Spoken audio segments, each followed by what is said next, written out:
No cześć, witam Was ponownie na moim kanale. Dzisiaj zapraszam Was na bardzo przyjemny, na pewno dla mnie, odcinek, który będzie nieco marzycielski i będzie to odcinek o pnączach.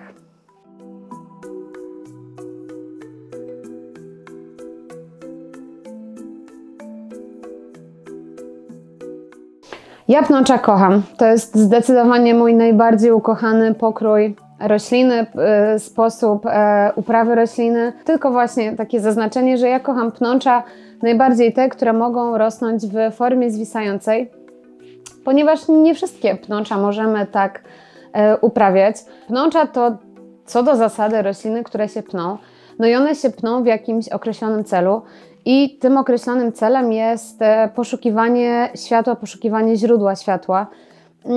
I owszem, niektóre pnącza, które się pną, możemy prowadzić w formie zwisającej, ale niektóre pnącza się za nas na to obrażą. I tak na przykład Epipremnum amplissimium, które będziemy chcieli prowadzić w formie zwisającej, nie da nam żadnego liścia, tylko będzie puszczało takie gołe pędy, takie liany wręcz. I dopóki go nie upniemy i nie pozwolimy mu się piąć, to liścia nie będzie. To, co nas zawsze spotyka, jak pnącza prowadzimy w formie zwisającej, to są mniejsze listki, albo przynajmniej nie są dorosłe formy liści, ponieważ rośliny, które się pną, wytwarzają coraz to większe liście i wytwarzają dorosłe formy swoich liści. Czasami jest to kwestia tylko różnicy wielkości, tak jak na przykład u Stindapsusów, a czasami jest to zupełnie nowa forma liścia, to znaczy dorosły liść przyjmuje zupełnie inny kształt niż liść taki młodociany. Chciałabym Wam powiedzieć o 5 pnączach,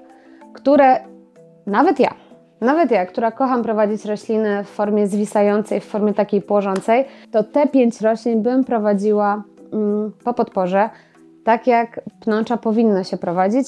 I zanim przejdę do wymienienia tych 5 roślin, to mam tutaj pod ręką z obu stron różnego rodzaju podpory. Oczywiście to nie są wszystkie rodzaje podpór, które możemy naszym roślinom zaproponować, natomiast ja mam takie podpory i chciałabym teraz o nich opowiedzieć, ponieważ też w niedługim czasie będę z nimi coś kombinowała, coś będę z nimi robiła, więc Wam je od razu pokażę.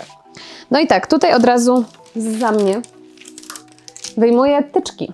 To są tyczki, które pokazałam Wam w roślinku o wiośnie w ogrodzie, w roślinku. I to są tyczki, które mam dzięki unicestwieniu trawy pampasowej, ponieważ trawę pampasową na wiosnę się ścina, żeby nowa trawa mogła odbić. Mówię trawa pampasowa, mam na myśli miskanta. I u nas były na podwórku 2 bardzo duże miskanty i ja tych tyczek mam naprawdę bardzo dużo. Jeżeli nie widzieliście filmiku o wiośnie, to Was zapraszam. Wiem, że nie wszystkie osoby, które interesują się roślinami domowymi, interesują się również tymi ogrodowymi i w ogóle tym, co się dzieje tam w glebie.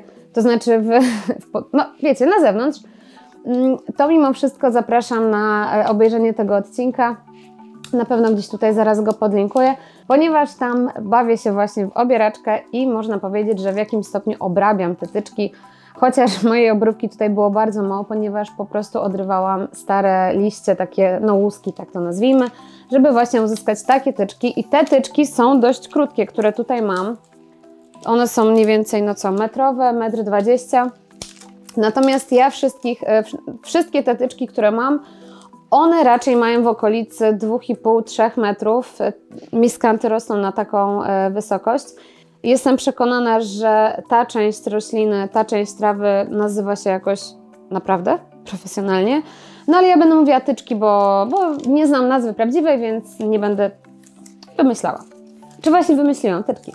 Z takich tyczek na pewno zrobię sobie taką matę na balkon, żeby zasłonić ściankę balkonową, ale to będzie inny odcinek, jeżeli uda mi się to jakoś tak fajnie, sensownie nagrać. Natomiast chciałam Wam pokazać te tyczki, ponieważ z nich można zrobić bardzo fajne podpory do roślin. Za chwilkę wrzucę Wam kilka inspiracji, którymi ja się będę inspirowała.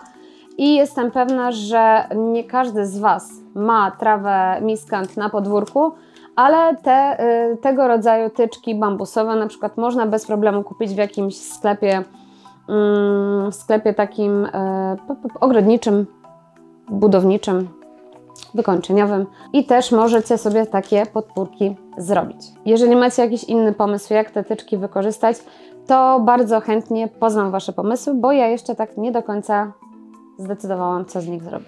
Oprócz tej maty. Maty zrobię na pewno. Dobra, to by było tyle w temacie tyczek. Drugą podporą, którą bym chciała niedługo wykorzystać do moich roślin pnących, jest kawałek kory. I ja o tym kawałku kory nie mogę powiedzieć dużo, mogę powiedzieć tyle, że on jest z jakiegoś drzewa liściastego. Ten kawałek kory otrzymałam od Ewy z Rajskich Roślin. Jeżeli jeszcze tego kanału nie znacie, to bardzo Was zapraszam. Ja bardzo lubię słuchać Ewy, ma bardzo taki uspokajający, a jednocześnie taki zabawny sposób prowadzenia swoich filmów, prowadzenia swojego kanału, więc ja bardzo lubię ją oglądać. Także Ewa, nagrywaj częściej. Domagam się tego, na pewno nie tylko ja. I uważam, że prowadzenie roślin na korze, na kawałkach kory jest takim zwrotem ku naturze, ponieważ no, w naturze te rośliny właśnie porastają drzewa, więc nie wiem, czy istnieje jeszcze bardziej naturalna podpora u nas w środowisku domowym niż właśnie prowadzenie roślin po korze drzewa. Jedyne co, no to wiadomo, że wiecie, nie możemy iść do parku i odłupać sobie kawałka kory. Tego nie robimy, bo to było bardzo złe i nie. Ale jeżeli gdzieś tam leży sobie taki kawałek kory, albo być może macie jakiś, to teraz zabrzmi jak jakiś tekst z książki, macie jakiś zaprzyjaźniony tartak, który ma jakieś, wiecie, nadwyżki kory, no to fajnie jest taką korę sobie mieć. Ja też zamierzam zrobić spacer do parku i poszukać kory. Ale nie tylko kory. W ogóle, wiecie, mi się wydaje, że ja w tym parku nie znajdę kory, ale nie mam zaprzyjaźnionego tartaku, więc szukam w drugą stronę. Ale nie tylko kory będę szukała w parku, bo do parku pójdę też znaleźć co innego, co ostatnio znalazłam. Nie w parku, ale niedaleko, w sensie na ulicy, przy ulicy. Leżał sobie bezpański, na pewno nie należał do żadnego psa, chyba że to był pies wielkości konia, chociaż małe pieski, takie na przykład korgi, takie wiecie, niskopodłogowce, one też mogą iść z takim kijem. Taki oto kijek, moi drodzy, znalazłam i to jest też z jakiegoś drzewa liściastego. Mam podejrzenie z jakiego, ale nie będę mówiła, żeby się nie pomylić, żeby nie okazało się, jakie mam braki z takiej wiedzy. Ja w ogóle kocham drzewa, kocham na nie patrzeć, kocham wśród nich przebywać i zazwyczaj je rozpoznaję, co teraz przyznaję się trochę ze wstydem, ponieważ po prostu powinnam rozpoznawać drzewa. Mam w sobie takie przeświadczenie, natomiast wszystko jest przede mną, ja czekam na przesyłkę z antykwariatu i podszkolę się w tym temacie i w następnych odcinkach, jak znajdę kolejne kijki, to będę już mogła powiedzieć, z jakiego drzewa są. Dobra, do brzegu, Klaudia. To jest kawałek, który ja zamierzam przede wszystkim okorować. Kupiłam już sobie taką gąbkę, papier ścierny w formie gąbki. Nie jestem pewna, czy to będzie dobra gradacja do tego rodzaju kijka. No po prostu wzięłam, można powiedzieć, trochę pierwszy, lepszy z brzegu. Tato, nie słuchaj, wiem, że papier ścierny trzeba dobrać, ale ja nie dobrałam, tylko wybrałam jakikolwiek. I zobaczę, co z tego kijka można zrobić. Chciałabym go pomalować na jakiś żarówiasty kolor. Żarówiasty, czyli na przykład błękitny albo wrzosowy. Zastanawiam się jeszcze cały czas. Nie wiem, jak to będzie. Ostatnio mijałam knajpę, która miała takie kijki pomalowane i oni mnie w ogóle zainspirowali. W ogóle w kolorze mojej świeczki, już Wam pokazuję, w kolorze takiego niebieskiego i uważam, że wyglądały one bardzo ładnie, no przepięknie, nie wyglądało naturalnie. Niebieskie gałęzie nigdzie nie rosną, nie w Polsce i wiem, że mogłabym zostawić to drewno lite, takie jakie jest, ewentualnie zabajcować je na delikatnie wybielony taki kolor, czy tak, no wiecie, taką wybieloną powłokę, czy jakąś taką w ogóle bez powłoki, tylko na przykład, żeby się błyszczał. Ale ja sobie na razie ubzdurałam kolorowy kijek, na czym się to skończy, to się zobaczy. Jak będę z nim coś robiła, to również dam Wam na pewno znać. Nie wiem, czy w filmie, czy może na Instagramie, albo gdzieś na karcie społeczności, ale obiecuję, że będę dawała znać, co z kijem. Mam wrażenie, że strasznie odpłynęłam przy tych podporach. Wciąż mówimy o pnoczach i ja wciąż będę mówiła o roślinach, obiecuję Wam. To są oczywiście 3 rodzaje podpór, które ja teraz mam pod ręką i których chciałabym użyć. Podpór jest jeszcze bardzo dużo. Są oczywiście paliki kokosowe, są te takie bambusowe. Ja te takie ogromne bardzo lubię. Mam takie przy Philodendronie Painted Lady, to Wam pokażę na przebitce. Mam deski. Oczywiście mam również deski jako moje podpory. Mam w ilości 4 sztuk. Podporą może być też noga naszego regału, czy też w ogóle część naszego regału. Podporą może być palik z mchu, podporą mogą być różnego rodzaju drukowane, czy w drukarce 3D, czy wytwarzane tak metalurgicznie, jakieś różne dzikie wzory. Podpór może być bardzo dużo. Zwykła kratka ogrodowa może być podporą. Także już o podporach dalej nie będę się rozwodziła. Ja w ogóle... Ja nie jestem największą fanką prowadzenia roślin po podporach w domu. W ogrodzie tak, bardzo mi się to podoba, szczególnie takie portale, takie wiecie, takie kratki w U, które tworzą przepiękne przejście albo do ogrodu, albo do jakiejś części ogrodu, no bo też ogrody możemy dzielić na różnego rodzaju strefy i to mi się bardzo podoba. Natomiast w domu, w mieszkaniu ja nigdy za dużo roślin nie prowadziłam po palikach, ale ostatnio dotarło do mnie, że podoba mi się kilka roślin, które bym chciała prowadzić pnące. I już przechodzę teraz do tematu odcinka, którym są pnącza. I tak jak w ostatnim odcinku pokazałam Wam sporo roślin w mojej witrynie, pokazałam Wam rośliny, które mam, to dzisiaj pokażę Wam rośliny, których nie mam, więc będzie to dlatego odcinek marzycielski. Rośliny nie są ułożone w żadnej kolejności od najbardziej pięknych do najmniej pięknych, ani nic takiego, tylko tak jak spisałam je na mojej karteczce, ponieważ mam ściągę, tak będę o nich mówiła. Pierwszą rośliną na tej liście jest roślina, którą jakiś czas temu widziałam we Flora Point i nie mogłam oderwać od niej oczu. Kosztowała bardzo dużo, więc prędzej bym ją wyniosła nielegalnie niż ją kupiła, niestety. I to jest Tetrastigma Weynerianum, która należy do rodziny winoroślowatych i jest piękna. Jej liście, które złożone są z 5 listków, które są rozłożone tak palczasto, przypominają nieco liście, które ma kasztan. I zastanawiałam się ostatnio, dlaczego ta Tetrastigma tak mi się podoba. I oprócz tego, że jest taka żywo-zielona, ma ten taki przepiękny kolor zieleni na sobie. Wydaje mi się, że to był taki zew natury, zew drzew, który mnie woła i tak jak nie jestem w stanie, naprawdę chciałabym, ale nie jestem w stanie na moim balkonie posadzić sobie kasztana, tak mogę mieć taką Tetrastigmę w domu i ona będzie niejako takim moim kasztankiem. Oprócz tego, że jest z rodziny winoroślowatych, to należy jej się to, żebym jeszcze coś o niej powiedziała. I moi drodzy, taka wiedza encyklopedyczna. Tetrastigma jest to roślina, która natywnie pochodzi z Laosu i w naturze osiąga pędy długości 50 metrów i w naturze jej roczny przyrost to około od 5 do 7 metrów, więc wow. I jeszcze to, co jest w ogóle, to czego nie powiedziałam o pnączach, a to, co jest dla pnącz charakterystyczne, to jest to, że pnącza się pną po czymś i one nie muszą tak jakby tracić czasu na pracowanie nad grubością pędu, ponieważ one mają swoją podporę, więc ciężar życia jest rozłożony i na roślinę, i na podporę i one to, że nie muszą pracować nad grubością pędu, przekładają na to, że pracują nad długością pędów, więc pnącza, które się pną, zazwyczaj osiągają bardzo duże długości. Nie, coś w tym zdaniu chyba pomieszam, ale wiem, że wiecie, o co chodzi. Po prostu pnącza na podporach bardzo szybko rosną. Taki jest clue. I taka również jest Tetrastigma. I to, co mi się najbardziej podoba w Tetrastigmie i to jest charakterystyczne dla roślin winoroślowatych, to są te wąsy czepne. I o nich dzisiaj sobie bardzo dużo czytałam i to była bardzo fajna lektura i dowiedziałam się wielu rzeczy o tych wąsach.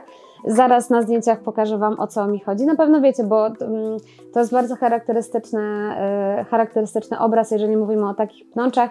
To są wąsy, które zawijają się w taką sprężynkę jak telefony stacjonarne, takie kabelkowe. Wąsy czepne, które szukają podpory, wykonują różnego rodzaju ruchy i to też widać po tym wąsie, że on nie idzie gdzieś tak prosto, tylko szuka. I to, co jest piękne, to, że w momencie, gdy ten wąs napotka jakąkolwiek podporę, to czasami wystarczy około 30 sekund, żeby on już zaczął się wokół niej okręcać. Uważam, że takie smaczki z natury, takie smaczki są po prostu kosmiczne. Dla mnie to jest kosmos i one są w ogóle 100 razy mądrzejsze od ludzi. Takie ciekawostki uwielbiam, nie wiem, jakby jeszcze bardziej. To znaczy one jeszcze bardziej utwierdzają mnie w tym przekonaniu właśnie.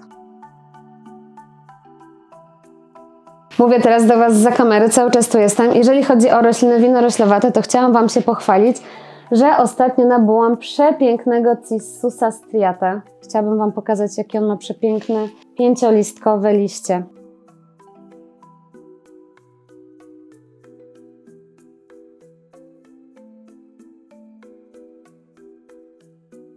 Kolejną rośliną, gdybym mogła, to bym prowadziła pnącą, jest Hoja manipurensis. I to jest choja o niezwykłych liściach, o liściach takich odwrotnie sercowatych, które to nieco przypominają liście miłożębu. I ją również oczywiście można prowadzić w formie zwisającej. Choję można prowadzić w ogóle na 2 sposoby, i w formie zwisającej i pnącej, natomiast nie wszystkie choje można prowadzić na te 2 sposoby.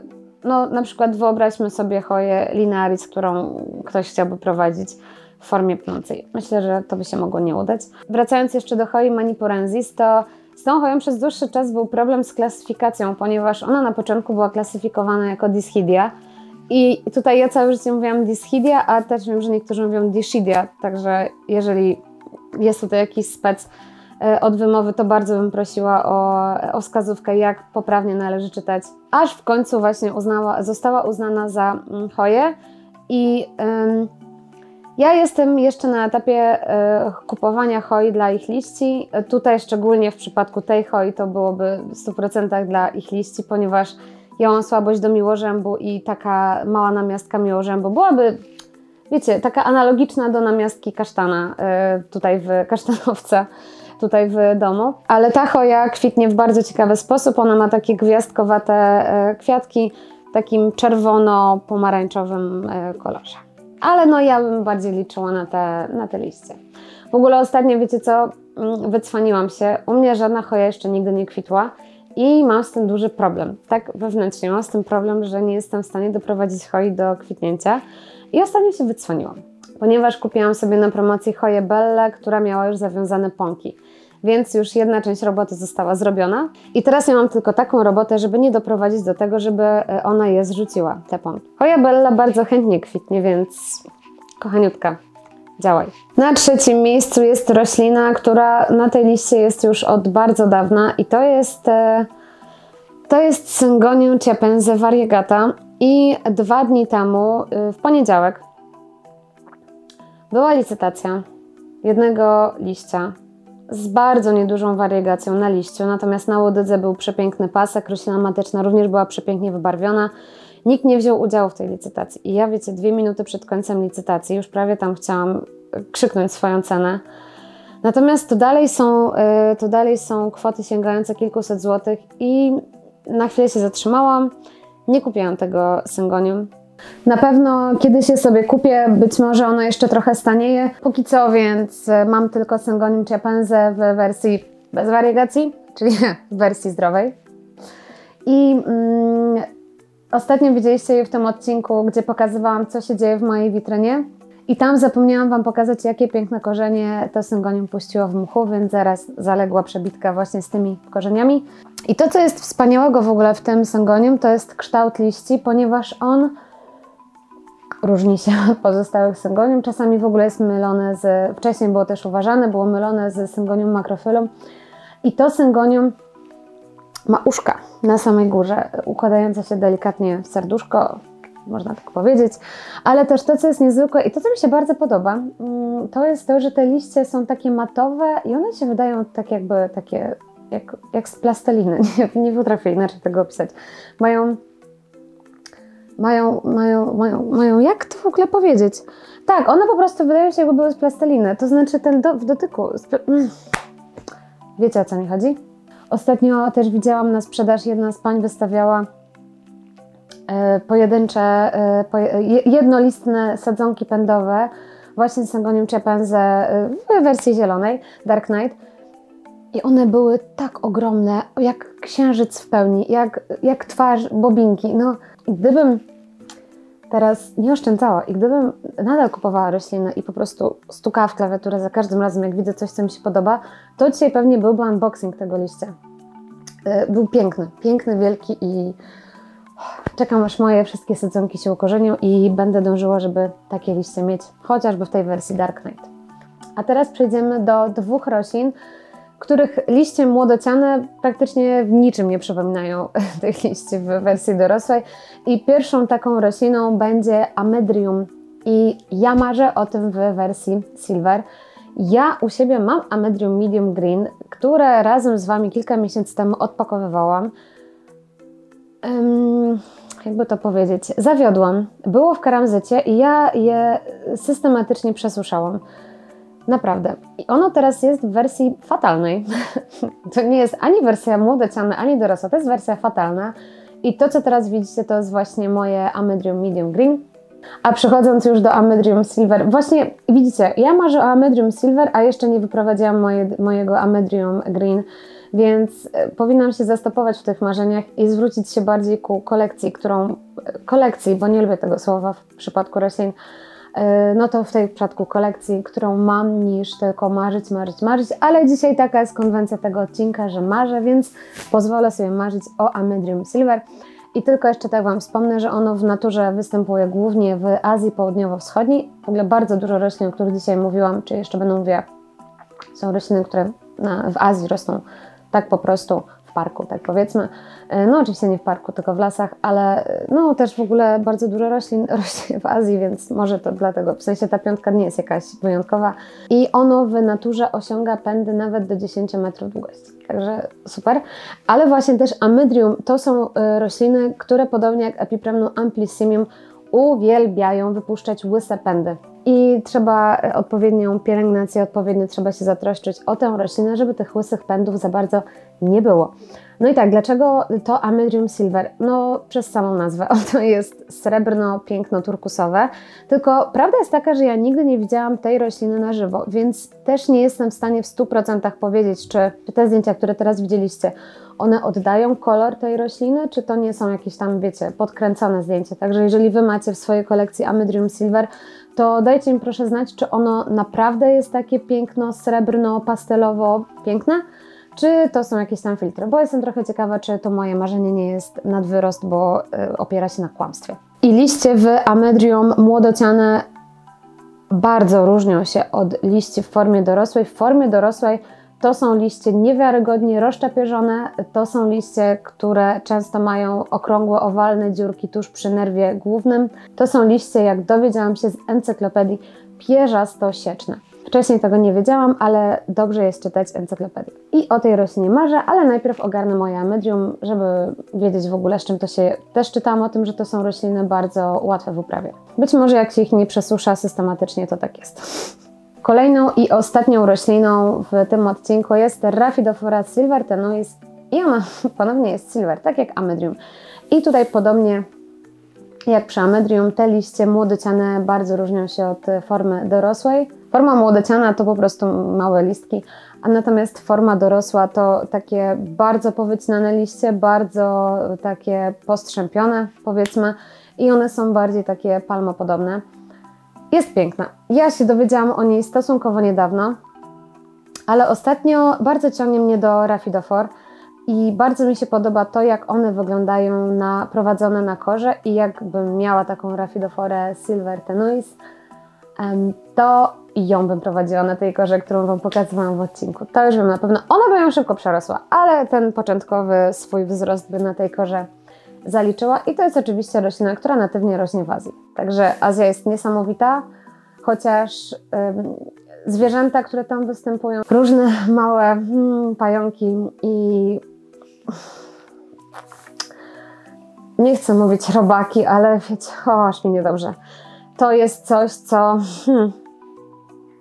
mogłoby przysłonić na przykład mi piękno roślin, chociaż bardzo bym się starała patrzeć w górę, a nie w dół. Tak, taka właśnie jest dla mnie Azja. W ogóle odpłynęłam na chwilę i na chwilę bawiłam się w poszukiwacza czegoś na globusie, a prawda jest taka, że skończyłam właśnie ten odcinek. A jeszcze nie, właśnie, wiecie co? Chciałam Was koniecznie zapytać bo pamiętam, żeby o tym zapytać przy Rhaphidophorze i prawie mi umknęło. Widziałam, że od poniedziałku w Lidlu były minimy. I czy Wy kupiliście? Czyli Rhaphidophorę tetraspermę, bo ja ją kiedyś miałam i moja koleżanka Martyna na nią zachorowała, więc ja ją jej oddałam, a teraz ja na nią zachorowałam i teraz ją potrzebuję mieć. Ale dzisiaj miałam wysiąść, dzisiaj jest wtorek, miałam wysiąść niedaleko Lidla i miałam iść zobaczyć, czy są, ale dałam sobie na wstrzymanie. Słuchajcie, update co do Rafidofory. Kupiłam. Nie mogłam się powstrzymać, było ogromne. Pokażę Wam później.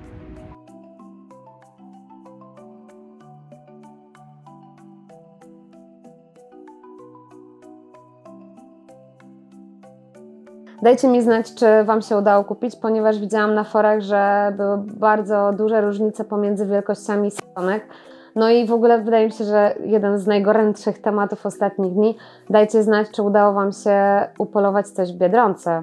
I ja wiem, że Wy wiecie, co ja mam na myśli. Philodendron White Wizard, White Princess, White Knight. Ja oczywiście do Biedronki poszłam, oczywiście zajrzałam do tych folijek, oczywiście się napatrzyłam na te filodendrony, ale żadnego nie kupiłam. Miałam w sobie taką myśl, że to jest coś niesamowitego, że te 3 white'ki są do kupienia w Biedronce. Pozmieniało się bardzo. Słuchajcie, bardzo Wam dziękuję za ten odcinek. W ogóle jak tuż przed nagraniem pomyślałam sobie, to będzie szybki odcinek, 10 minut i będzie nagrany, ale jak zwykle się rozgadałam. Ja chyba nie umiem mówić krócej, chyba nie umiem dobijać do brzegu, chociaż bardzo lubię, jak ludzie dobijają do brzegu. A ja po prostu gadam. I teraz taka informacja techniczna, która myślę, że dla niektórych osób może być pomocna. Zaczęłam dodawać napisy do moich filmików. Na razie będą w wersji polskiej, postaram się też dodać w wersji angielskiej, tylko to zajmuje trochę czasu, więc na pewno będę się starała, żeby te napisy były w filmach, które publikuję aktualnie, a sukcesywnie będę dodawała te napisy do moich poprzednich filmów, ale no tutaj proszę o trochę cierpliwości, bo to trochę trwa. Zresztą ja dużo gadam i później mam dużo tych napisów do ogarnięcia, ale to jest w trakcie. Kończę już na dzisiaj. Dzisiaj mnie strasznie wywiało. Duło dzisiaj jak nie wiem, więc idę wbić sobie jakąś ciepłą herbatę i idę coś porobić. Bardzo Wam dziękuję, że dzisiaj ze mną byliście. Koniecznie dajcie mi znać w komentarzu na temat minimy, w sensie rafidofory, na temat filodendronów, na temat tego, czy srebrne rośliny naprawdę są srebrne i co ja jeszcze jakiś miałam do Was interes. O Dischidia. Czy się czyta Dischidia, czy Dischidia, czy może starałam się wymyślić coś innego, ale mi nie wyszło. Kończę na dzisiaj. Życzę Wam dobrego dnia i dobrego popołudnia. Trzymajcie się w jak najlepszym zdrowiu i jak tak wieje, to noście czapki. Albo chociaż kaptury. Cześć!